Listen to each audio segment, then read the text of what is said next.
Halo, selamat siang guys. Saya sendiri namanya Bu Umi, guide lokal di Keraton Ratu Boko. Nah, ini name tag saya. Ya, saat ini kita berada di situs-situs kesayangan kita, yaitu situs Kerajaan Mataram kuno. Ya, baik. Ya, kita berada di situs Kerajaan Mataram kuno yang berdiri ini sekitar abad 8 Masehi. Nah, pada saat itu, pada abad 8, ini yang menjadi raja itu dan namanya Rakai Panangkaran. Nah, Rakai Panangkaran ini berasal dari dinasti Sailendra, maka Rakai Panangkaran ini beragama Buddha. Nah, apakah ada yang sudah tahu bahwa Kerajaan Mataram kuno ini ada dua dinasti yang berkuasa? Ya, jadi di Kerajaan Mataram kuno ini ada dua dinasti yang berkuasa. Yang pertama adalah dinasti Sailendra yang seluruh keturunannya beragama Buddha, dan dinasti Sanjaya yang seluruh keturunannya beragama Hindu. Nah, kerajaan ini dibangun pada masa Raja Rakai Panangkaran itu sebagai Abhaya Giri Vihara, belum menjadi keraton. Nah, Abhaya Giri Vihara itu adalah sesuai dengan nama prasasti yang ditemukan di sini, ya, di sekitar pendopo sana. Nah, Abhaya Giri Vihara ini adalah bahasa Sanskerta yang diterbitkan oleh Rakai Panangkaran pada tahun 792 Masehi. Nah, jadi Abhaya Giri Vihara itu adalah artinya Abhaya itu tidak berbahaya, Giri artinya gunung atau bukit, Vihara adalah asrama agama Buddha. Jadi, arti keseluruhannya dari Abhaya Giri Vihara adalah sebuah asrama agama Buddha yang berada di atas bukit atau yang berada di atas gunung yang aman dan damai. Nah, kemudian pada saat itu Rakai Panangkaran menjadi raja di Kerajaan Mataram kuno ini selama kurang lebih 38 tahun. Nah, selama 38 tahun Rakai Panangkaran menjabat sebagai Raja Mataram kuno, yang raja ini adalah raja yang kedua setelah Raja Sanjaya. Nah, kemudian setelah itu Rakai Panangkaran mengundurkan diri sebagai raja karena beliau ingin fokus terhadap ilmu-ilmu spiritualnya, karena Rakai Panangkaran ingin sudah akan melupakan dunianya, akan fokus terhadap agamanya, maka Rakai Panangkaran hanya berdiam diri di dalam Abhaya Giri Vihara tersebut bersama para orang-orang suci agama Buddha. Baik, kita sudah menuju ke situs yang pertama, situs yang utama, yaitu Gapura Utama. Nah, Gapura ini adalah bercorak Hindu. Gapura ini bercorak Hindu. Apa sih bedanya antara bangunan Buddha dan Hindu? Bedanya itu kalau bangunan Buddha itu ada stupanya atasnya.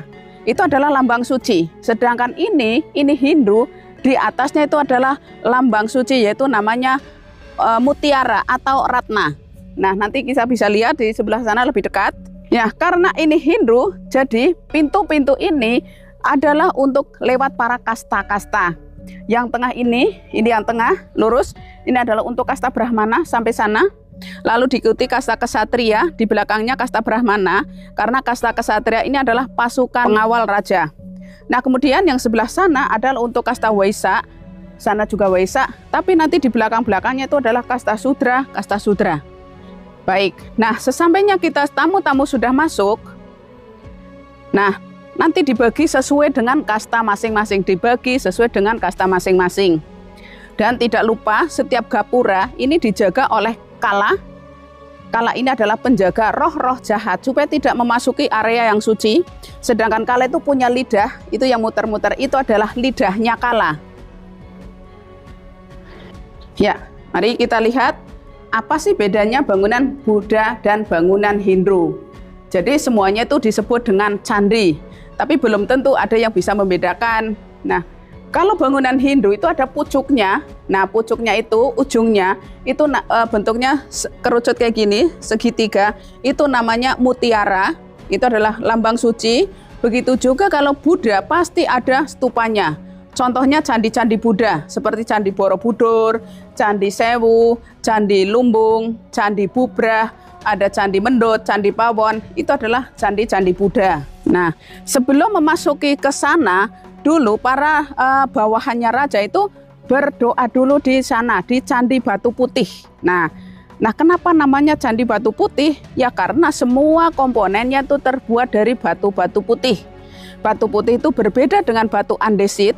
Kalau batu putih itu berasal dari daerah sini saja, dari sekitar sini, sedangkan batu andesit itu berasal dari Gunung Merapi. Ya, batu andesit itu lebih kuat, lebih padat, ya dia lebih berat, lebih bagus. Nah, kalau di sana itu kalau ibarat kata nih, kalau kita punya rumah itu sana tuh terasnya. Sana teras, ini adalah Balai Ageng. Sana teras, ini Balai Ageng. Yuk, kita masuk. Ini baru masuk. Ya, di sini ini adalah bangunan yang masih asli, sana juga asli. Nah, bangunan-bangunan ini tidak terkena imbasnya ketika Gunung Merapinya meletus. Meletusnya itu pada tahun 1006. Nah, pada 1006 Gunung Merapi meletus dan letusan yang sangat dahsyat itu di daerah sebelah sana, daerah Sleman dan sekitarnya, dekat Candi Prambanan dan sekitar sana. Nah, lalu kalau Candi Borobudur ini adalah karena getarannya, gempanya. Nah, maka pada saat itu seluruh candi-candi di Jogja itu rusak parah ketika Gunung Merapi meletus. Maka kerajaan ini sebelum Gunung Merapi meletus itu sudah dipindahkan ke Jawa Timur. Yang memindahkan itu adalah Empu Sendok.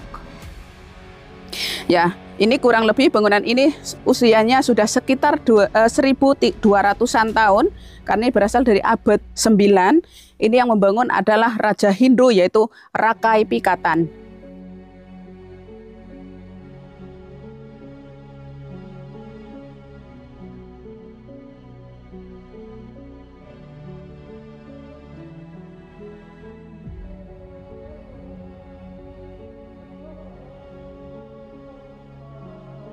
Dan seluruh bangunan ini sampai ke sana itu sudah mengalami restorasi, sudah dipugar. Nah, siapakah si penemu kerajaan Mataram kuno? Ini yang menemukan adalah bangsa Belanda pada tahun 1790 Masehi. Nah, pada saat itu Belanda mengadakan penelitian-penelitian yang dilakukan oleh para arkeolog dari Belanda. Ada arkeolog, ada cendekiawan, ada peneliti, ada sejarawan dari Belanda. Maka disimpulkan bahwa kerajaan ini itu dinamakan Ratu Boko. Nah, dari mana Ratu Boko ini berasal? Ya dari warga setempat. Karena sebelum ini ditulis di dalam buku-bukunya, maka Belanda tuh menanyakan kepada warga setempat, ini sebenarnya bekas apa? Kerajaannya siapa?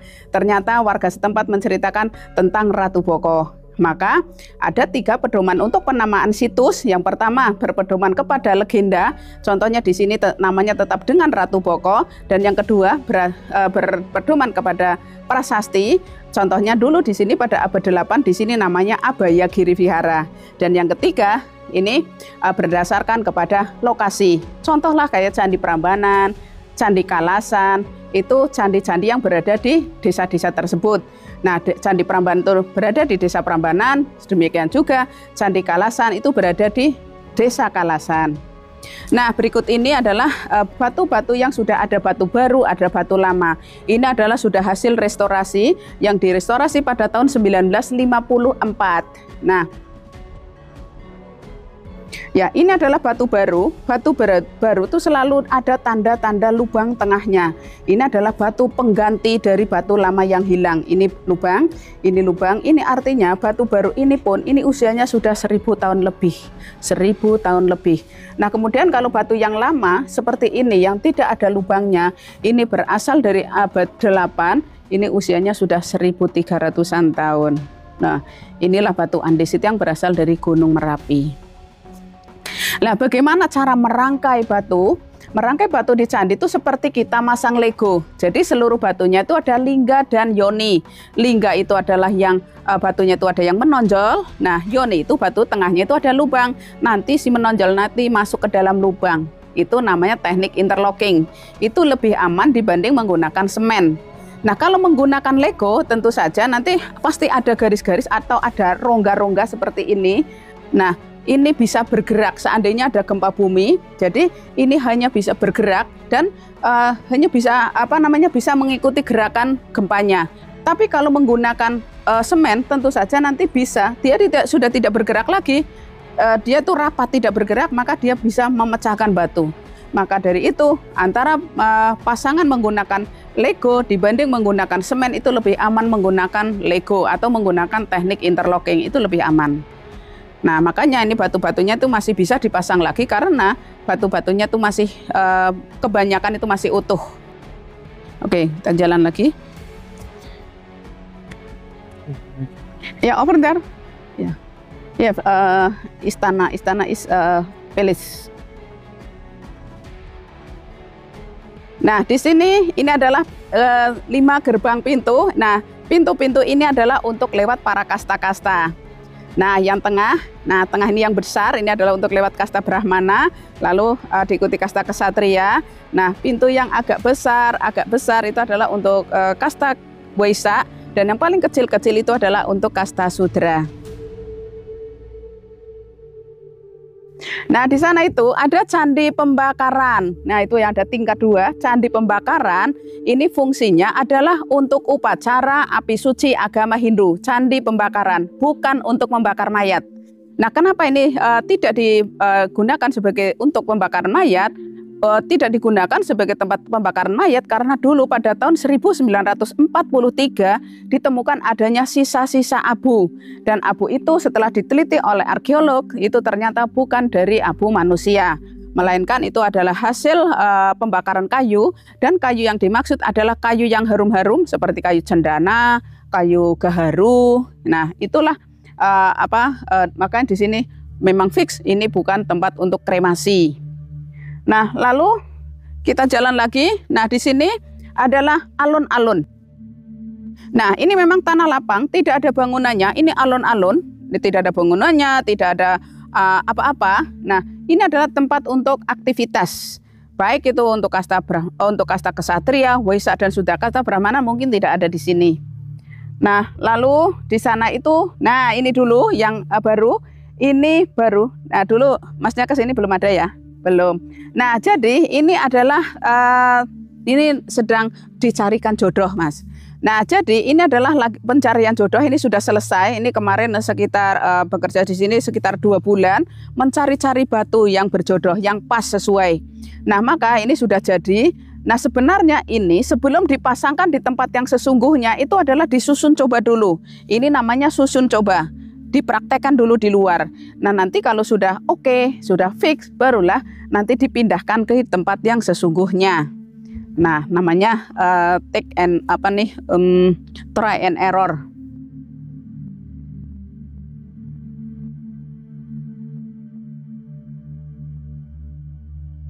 Jadi di sebelah sana kemarin ini batu-batunya tuh masih numpuk jadi satu, masih belum jelas. Nah, sekarang sudah ada kejelasan bahwa batu-batu itu sudah dicarikan jodoh-jodohnya, sudah ketemu dengan jodoh-jodohnya. Nah, siapa yang menjodoh-jodohkan di sini? Ini ada tim ekskavasi dan tim suker. Tim ekskavasi yang mencari-cari batu, nanti tim suker yang memasangnya. Nah, ayo kita ke sana.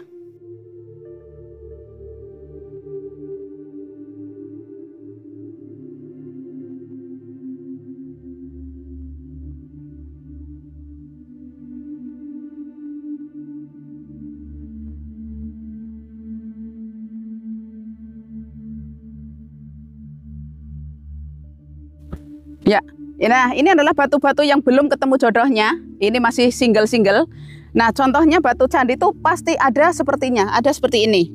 Ini disebut takikan atau list. Nah, ini juga ada di belakangnya itu ada listnya. Ini adalah sebagai kunci. Sebagai kunci nanti bisa kayak gini, ya.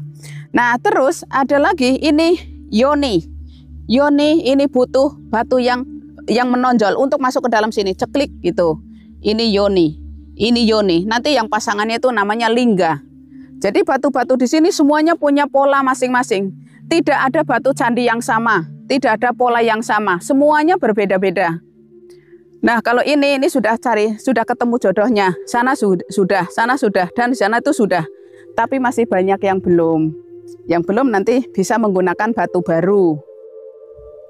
Nah, tapi batu baru itu harusnya 40% saja, nanti yang asli itu 60%. Kecuali nanti ditemukan adanya batu saksi. Kalau batu saksi itu adalah batu yang ditemukan itu dari kaki candi, tubuh candi, atas candi, semua ketemu, itu namanya batu saksi. itu boleh nanti selainnya itu menggunakan batu-batu baru. Tapi kalau batu aslinya tidak ditemukan dari kaki, tengah, atas itu tidak ketemu semuanya, itu namanya bukan batu saksi. Itu masih itu harus aturannya tuh 60-40 itu.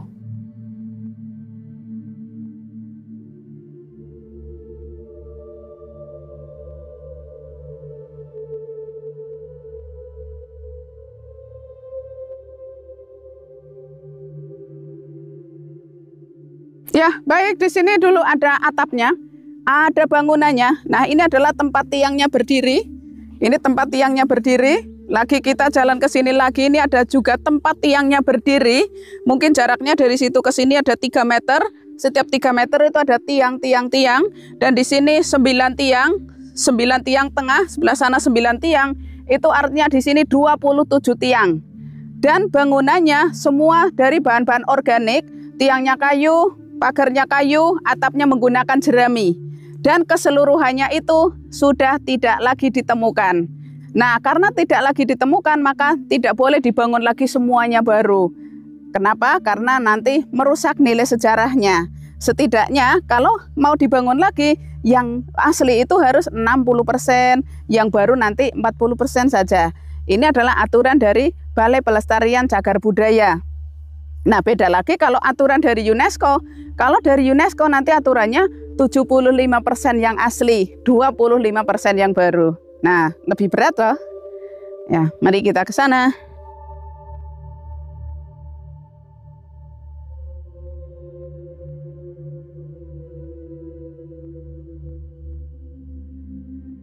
Ya, karena ini belum masuk UNESCO, Mas, jadi aturannya masih 60-40 ya.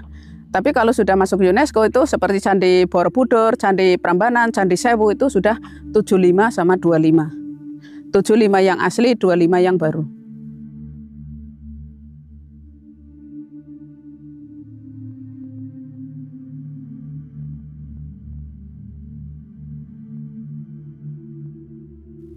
Halo Mbak, dari mana ini asal? Oh, dari Bandung. Sudah sampai sana, Bu?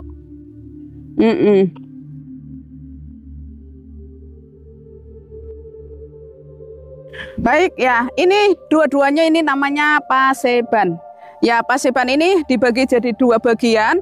Bagian sebelah sana adalah untuk kasta Brahmana dan kasta Ksatria.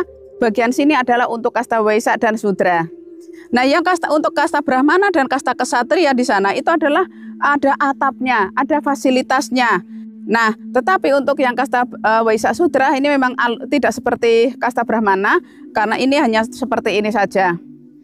Ya, ini terdapat ada batu-batu baru dan ada batu lama. Ini sudah selesai dipugar. Ya, yang warnanya agak keputih ini adalah batu baru. Batu baru tuh selalu ada tanda seperti ini, ada kayak gini. Nah, nanti juga kalau batu ini adalah batu asli tidak dikasih tanda. Ini batu baru, ini batu baru juga. Nah, selain ada tandanya ini sudah kelihatan bahwa ini adalah lebih baru karena garisnya tuh masih simetris. Nah, masih simetris, sedangkan batu lama ini sudah tidak ada garisnya. Oke, ini adalah paseban, ruang tunggu tamu yang ingin menghadap raja.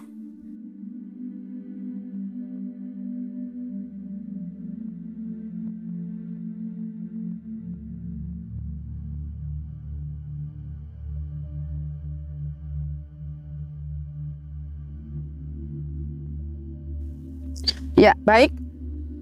Ini adalah paseban pertama. Paseban pertama dulu ini adalah tempat landasan tiang berdiri. Ini landasannya tiang berdiri.